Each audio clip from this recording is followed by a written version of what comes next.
Well, hello everyone, and welcome back to another episode in our Minecraft adventure.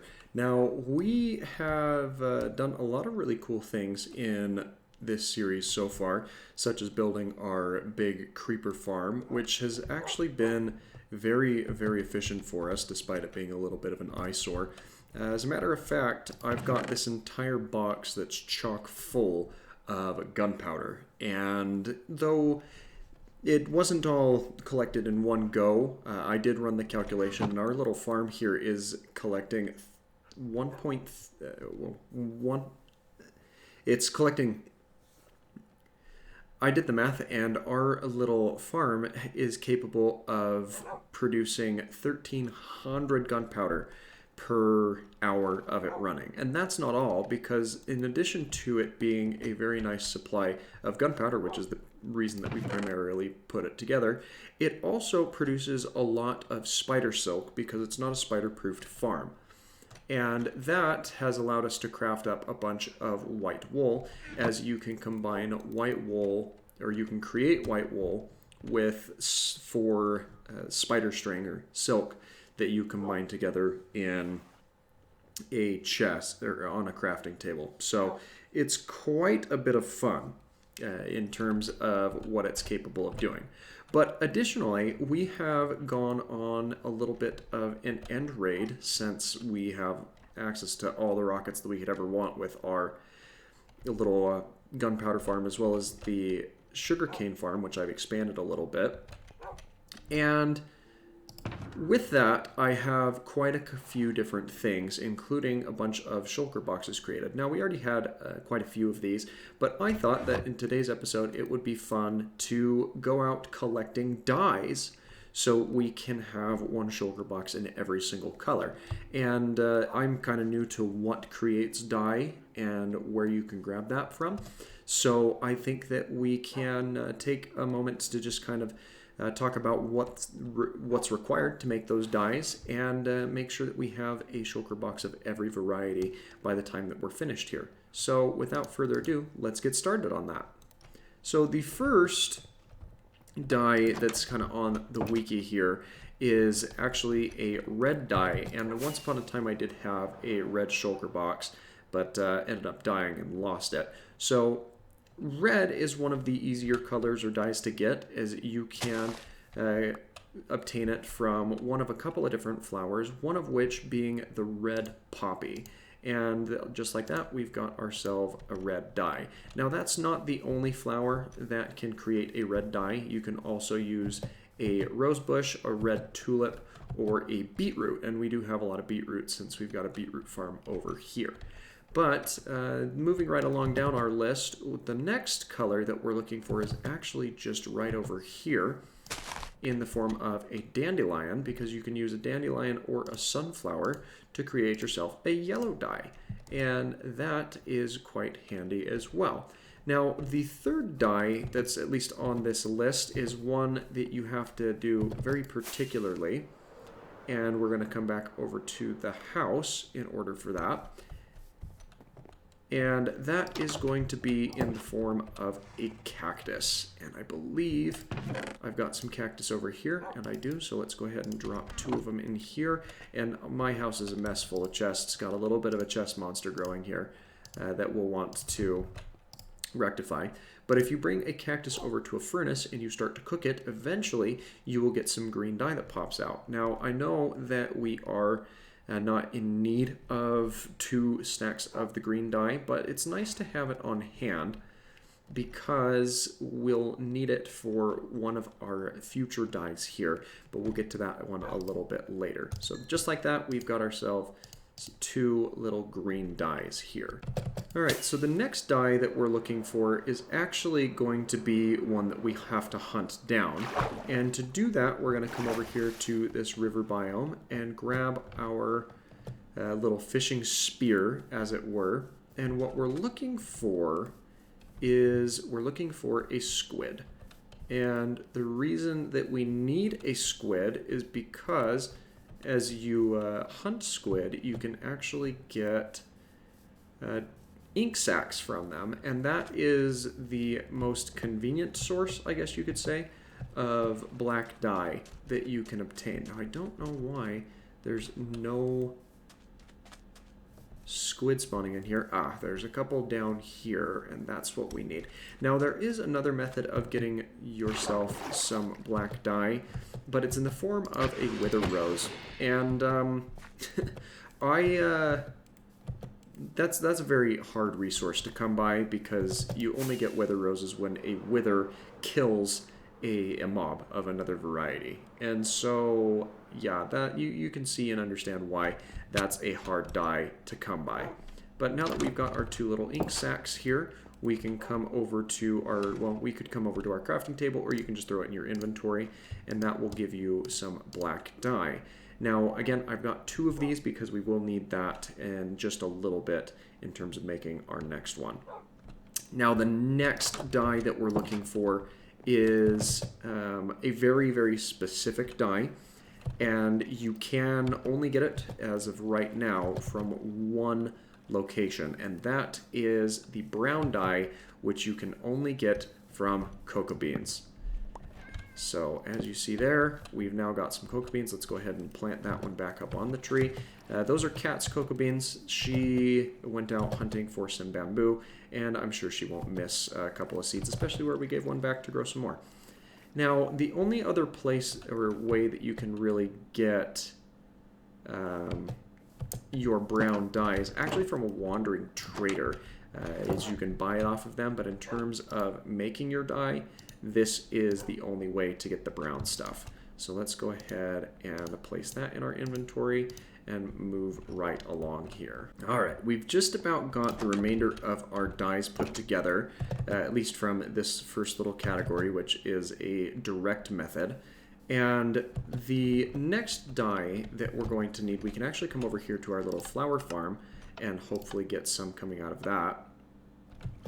And did I mess up the redstone, or it looks like our redstone got sabotaged a little bit here, but we can actually see that the flower that we need was actually spawned with that last little use here, and that is the cornflower. I'll need to fix this farm in just a little bit. I'm actually going to retrofit it quite a bit in order to get it a little more automated. But as you can see here, the cornflower will give us a blue dye. Now, that's not the only place that you can get a blue dye from. The other method that you can use in acquiring your blue dye is through the use of lapis. Now, lapis is a fairly rare block in terms of mining it, but you do get a lot of drops of the material when you mine the lapis. So you can certainly get some blue from the lapis there as well. And blue is another one of those dyes that we're going to need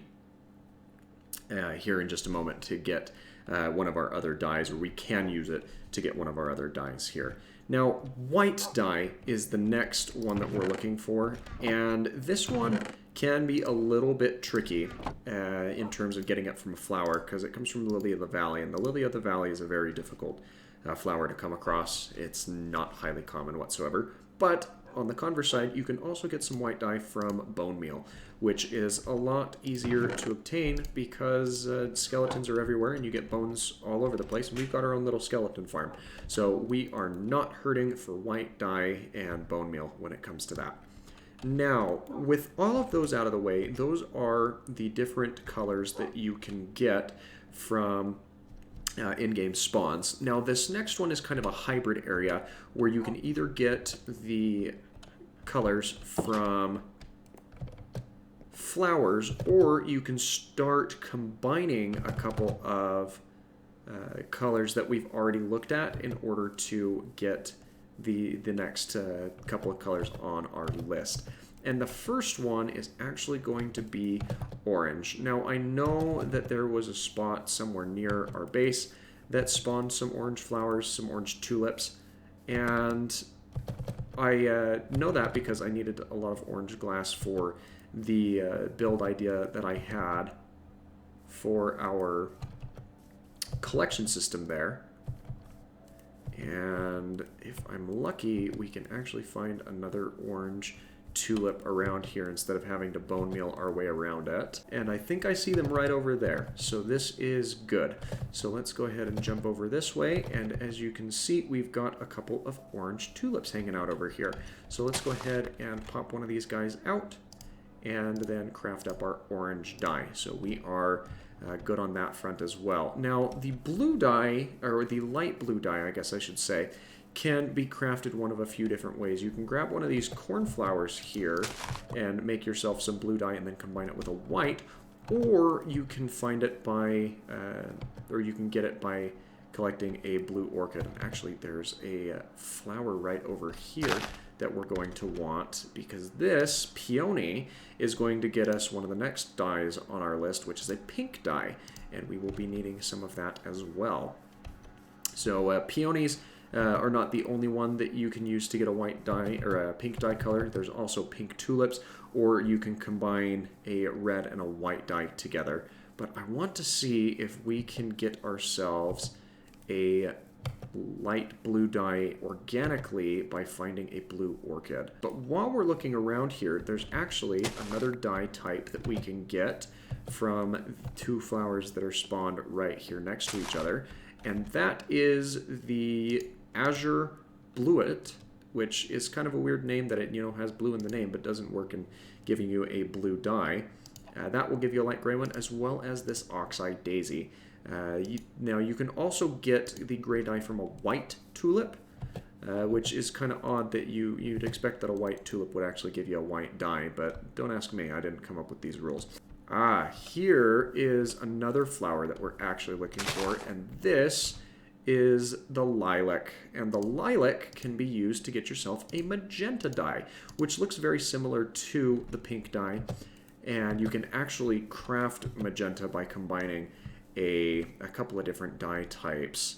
You actually can get it from combining a purple dye, which is one of the ones that's kind of specific, and we'll have to showcase a little bit later, because I don't think that we have the materials on hand to actually make that right now. But what we're still looking around for is whether or not we can find one of these orchids, and there they are. They're right over here in this swamp biome. So that is what we are looking for.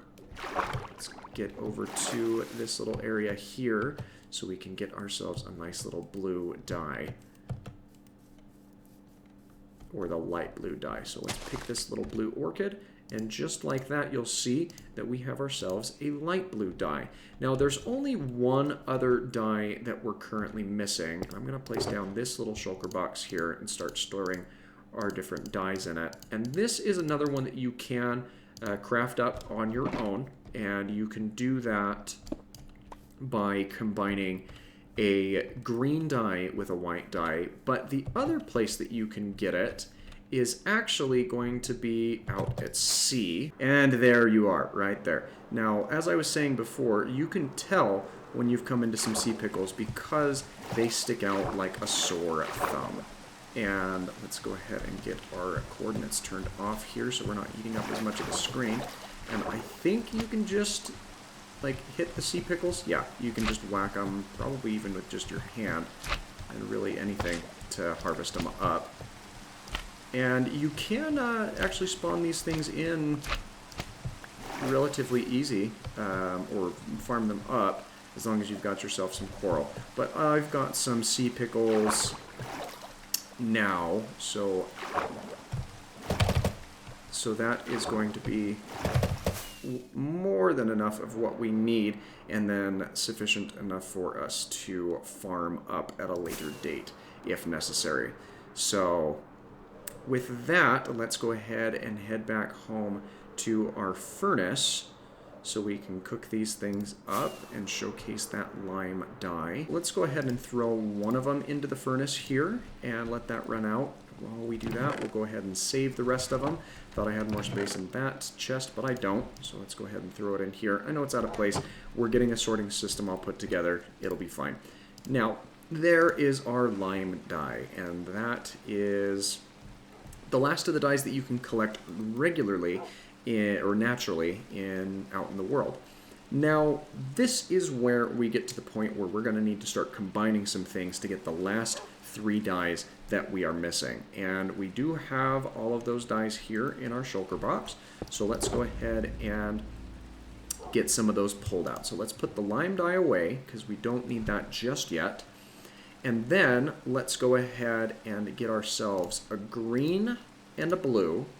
That's a brown. So a green and a blue, because that's the first one we're going to need.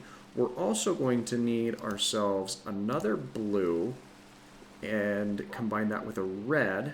And we've got some poppies really close by here, so we can get our second red here. And then we're going to need our black with a white. And these dies are made like so. So you first take your green die and your blue die to get a cyan, and the nice thing is you do get 2 dies out of it for combining 2 different dies together, so that is very nice and handy to have in terms of resource gathering. Then for the next one you can take your blue die again and combine it with the red to get 2 of your purple die, and the last one that we need is a black die and a white die to get a gray die, not to be confused with the light gray that we had previously. So that is all in terms of the dies that we have. So let's go ahead and do what we need to do and get ourselves a rainbow colored selection of these shulker boxes. All right, so there we have it. This is every single color that you can get, every single die, and we have them applied to every single shulker box. Well, not every single shulker box, we have more, but this is what they look like on the different shulker boxes. So as you can see, there's quite a different variety or distinguishment in those colors, and there is even a benefit to putting on the purple or magenta dies because they do offer just enough distinguishment from the original or classic style shulker box. So in total there are 17 different styles that you can have. But what do you think? Let me know in the comments down below what your favorite color of shulker box is, or what your favorite color of die in general is, as this is quite a bit of fun personalization that you can make to your storage systems here in Minecraft. So thanks again for watching. I hope that you found today's video enjoyable. I know that this was an adventure for me, as well as I have not only not really had a lot of use or experience with shulker boxes in general, but this is my first time getting every single die and then applying them as well. So this has been a fun learning experience for me, and I hope that it served of some benefit to you as well. So anyway, thanks again for watching, and you have yourself a fantastic rest of your day. Bye-bye.